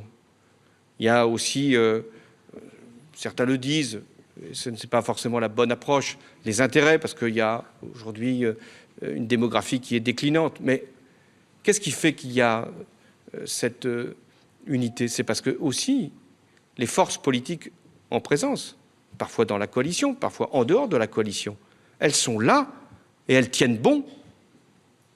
Elles ne font pas de surenchère. C'est pourquoi il y a une responsabilité qui n'est pas simplement celle du pouvoir, qui est celle de l'ensemble des familles politiques. Et face à des menaces, face à des risques, face à des dérives, il y a un moment où il faut savoir choisir son camp. Moi, mon camp, c'est le camp de la France. La France telle qu'elle a toujours été. Parfois, elle a pu connaître, elle aussi, des défaillances, mais la France, quand elle est à la hauteur de la France, elle gagne toujours à la fin.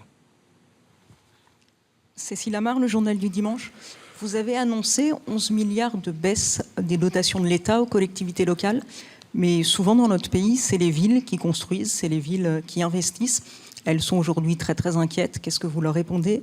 Et autre question annexe, vous avez annoncé en même temps que vous attendiez l'évaluation du bac de responsabilité et que vous ne changerez rien. Est-ce que vous pouvez expliquer ça? Merci. Le pacte de responsabilité, il va jusqu'en 2017. Et donc l'évaluation peut se faire dès la fin de l'année 2015, début de l'année 2016, et permettant de faire des choix pour la suite. Mais pour l'année 2016, parce que je veux de la stabilité, je veux de la confiance, je veux des règles qui ne changent pas en fonction des circonstances, il y a l'application de ce qui avait été promis et voté et décidé. Pour ce qui concerne les économies à faire, puisque nous avons été amenés à en engager des économies. l'État a fait son devoir. Il a baissé le niveau de sa dépense. Et pour beaucoup de ministères, ça a été une réorganisation, une réforme de l'État. Parce que ça n'a pas été fait de manière aveugle et parce qu'il y a une mobilisation, une modernisation, on l'a encore vu pour un certain nombre de ministères, notamment le ministère des Affaires étrangères, mais on pourrait en citer d'autres, où cette réforme s'est faite. La sécurité sociale, Madame Marisol Touraine a mené des politiques particulièrement justes et courageuses.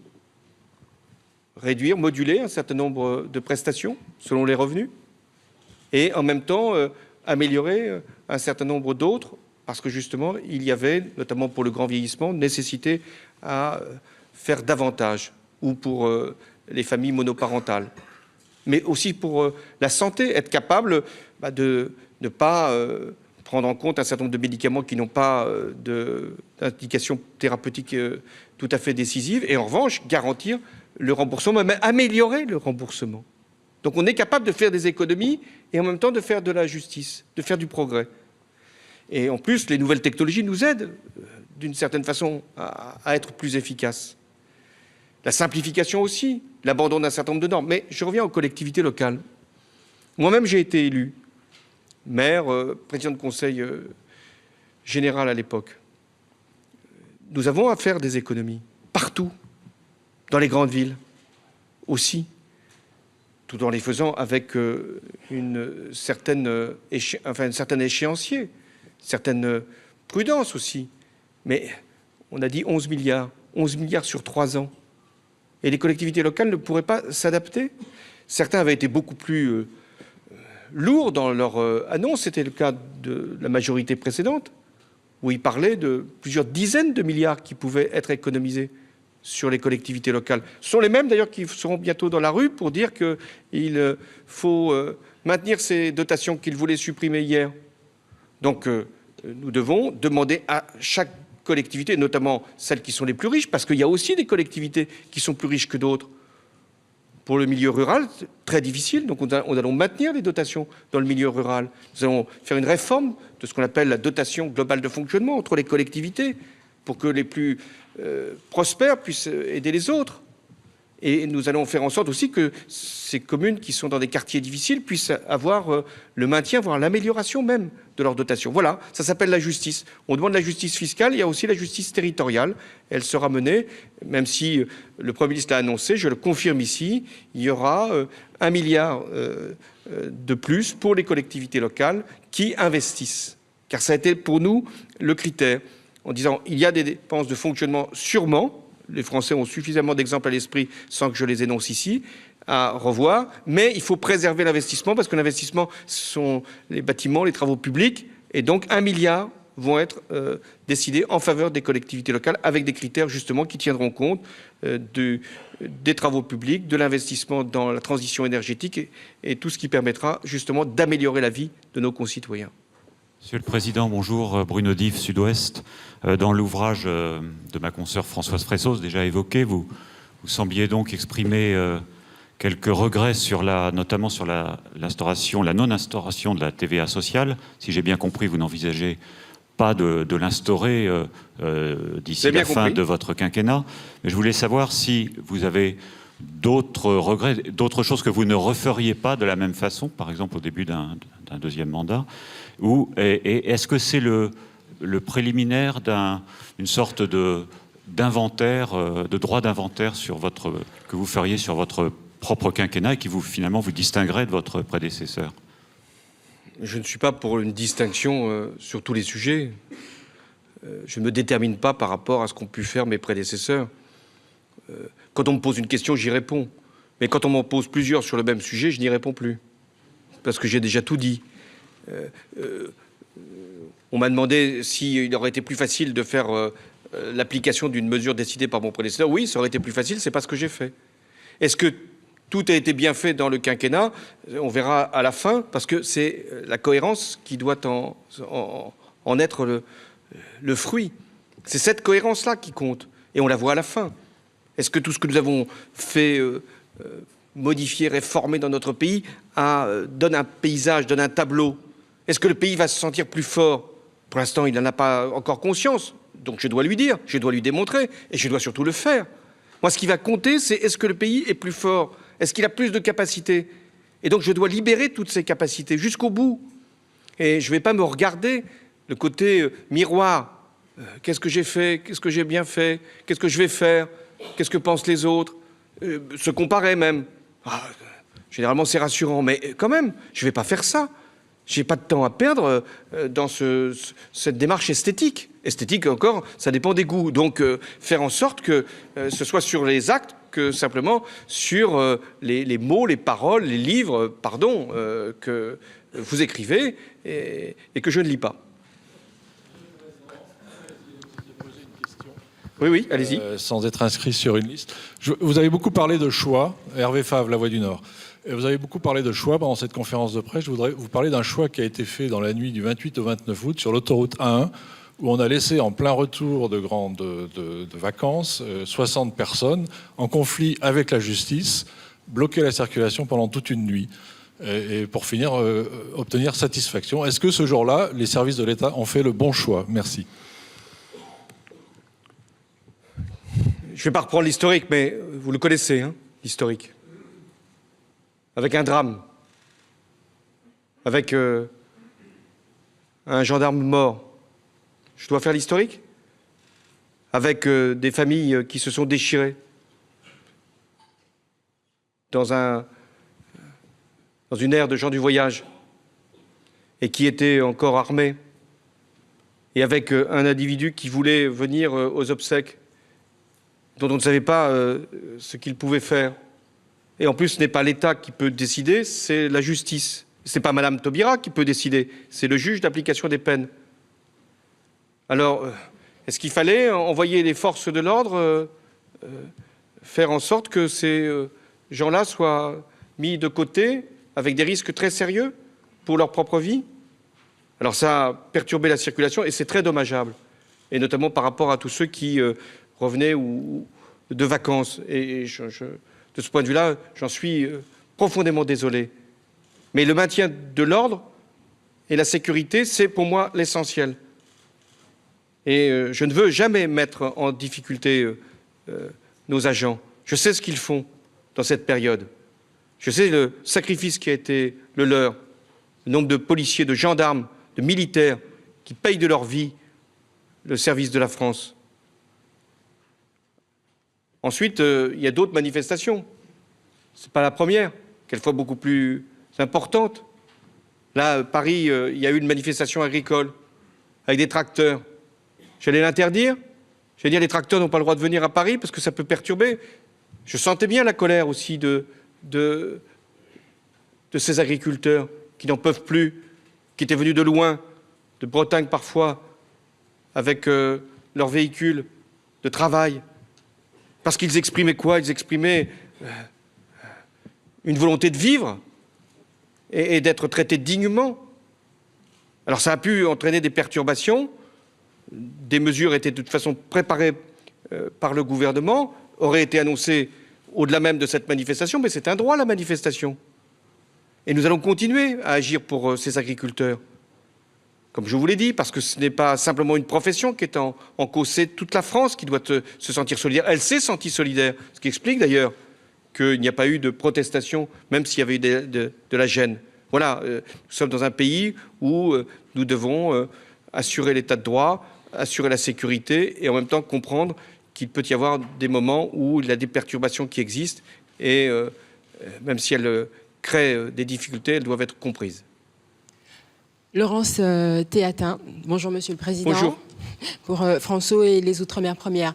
Vous venez d'évoquer l'égalité lors de votre passage en Guadeloupe. Vous avez confié à l'ancien ministre des Outre-mer, Victorin Lurel, une mission sur l'égalité réelle. Or, vous le savez, les causes de cette inégalité est structurelle. Hein, l'Union européenne l'a reconnu. Alors, je souhaiterais que vous précisiez votre objectif et qu'est-ce qu'il y a lieu de transformer, comment et quand? Oui, je me suis engagé pour que l'égalité soit réelle partout en France et notamment dans les Outre-mer.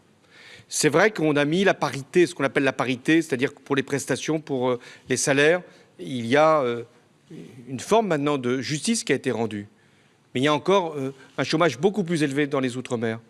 Il y a un mode de transport qui sont forcément plus compliqués pour les Outre-mer.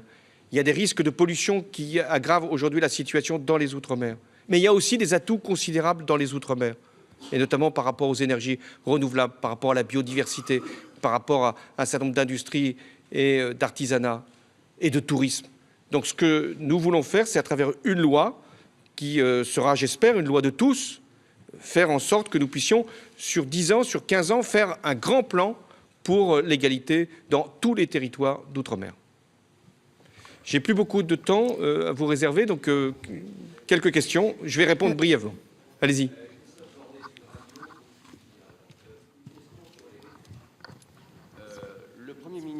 Merci. Le Premier ministre finlandais a indiqué qu'il allait recevoir chez lui, dans sa maison secondaire, des réfugiés. Il donne ainsi l'exemple à l'ensemble des chefs d'État européens. Est-ce que vous-même, à titre personnel, vous seriez prêt à accueillir des réfugiés chez vous? Merci. C'est ici, si je puis dire.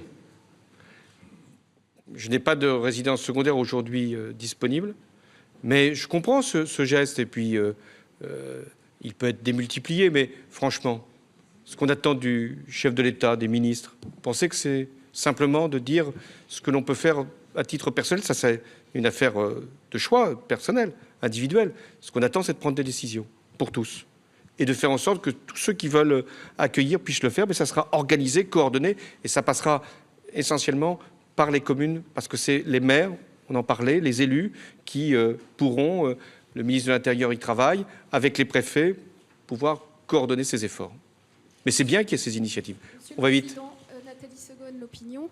Vous étiez engagé en 2012 à réformer les institutions et notamment à introduire la proportionnelle à l'Assemblée. Est-ce que finalement, aujourd'hui, vous jugez que la crise démocratique n'est pas telle en France qu'elle nécessite une réforme de la représentativité des institutions, ou bien est-ce que vous envisagez toujours, d'ici la fin du quinquennat, d'introduire la proportionnelle? Je pense que la crise démocratique ne répond pas simplement à une obligation de changer un scrutin. Il peut y avoir des justifications pour changer les règles d'un scrutin, mais ce n'est pas ainsi que l'on pourra être à la hauteur de la crise démocratique. Par ailleurs, il y a des réformes qui vont être engagées sur le plan institutionnel, et je considère que la procédure législative est tout à fait nécessaire à corriger, à améliorer, à simplifier et à rendre plus rapide. Les présidents des deux assemblées y travaillent.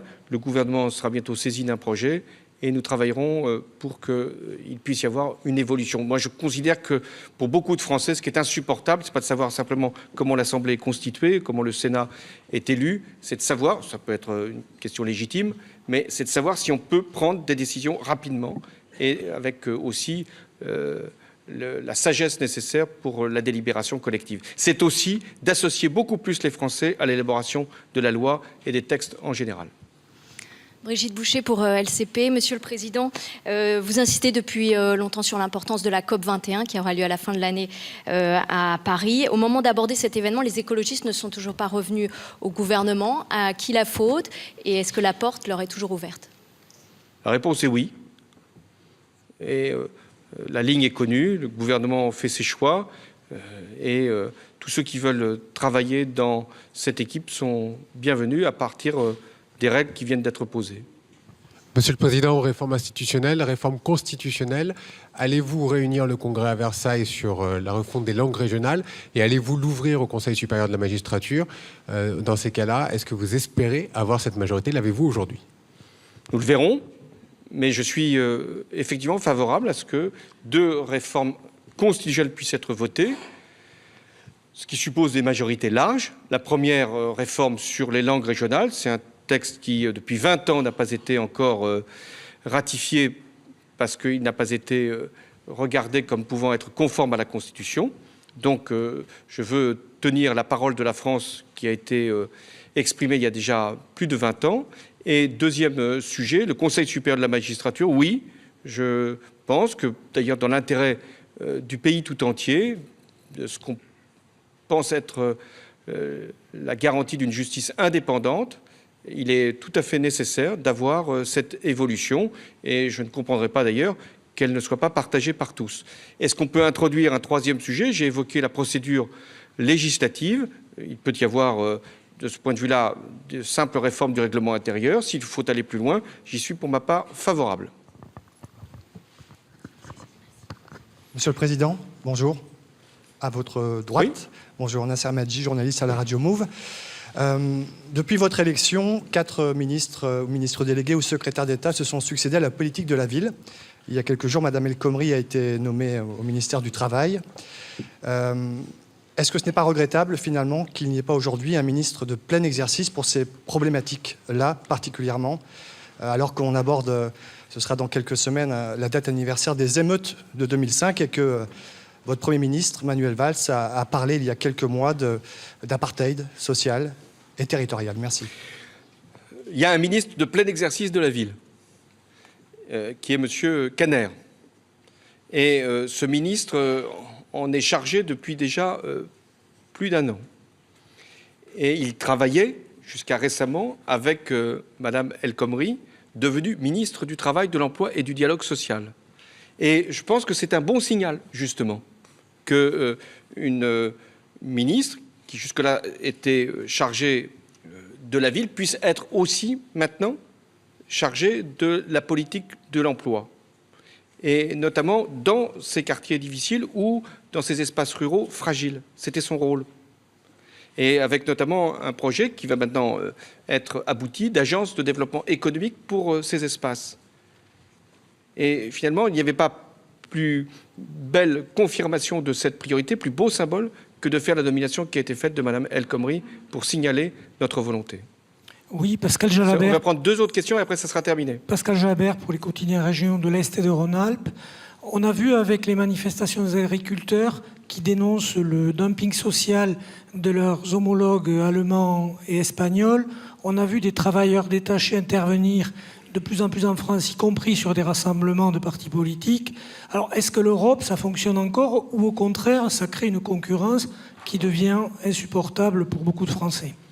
L'Europe, ce sont des règles. La règle, c'est la liberté de circulation. Ce qui explique qu'il puisse y avoir des travailleurs détachés en toute légalité. Ce qui me permet d'ajouter que les pays qui mettent en cause la liberté de circulation aujourd'hui sont précisément ceux qui envoient des travailleurs détachés en France ou en Allemagne. Je leur demande d'y réfléchir. Car si on remet en cause un certain nombre de principes, les travailleurs détachés ne pourront plus être reçus comme ils le sont. Après, il y a des travailleurs qui sont faussement détachés et qui sont en fait en dehors du droit. Et nous avons fait voter une loi dans le cadre du dialogue social, justement, et la loi Macron, pour faire en sorte que ceux qui se livrent les employeurs qui se livrent à l'abus de travailleurs détachés puissent être plus sévèrement surveillés et sanctionnés.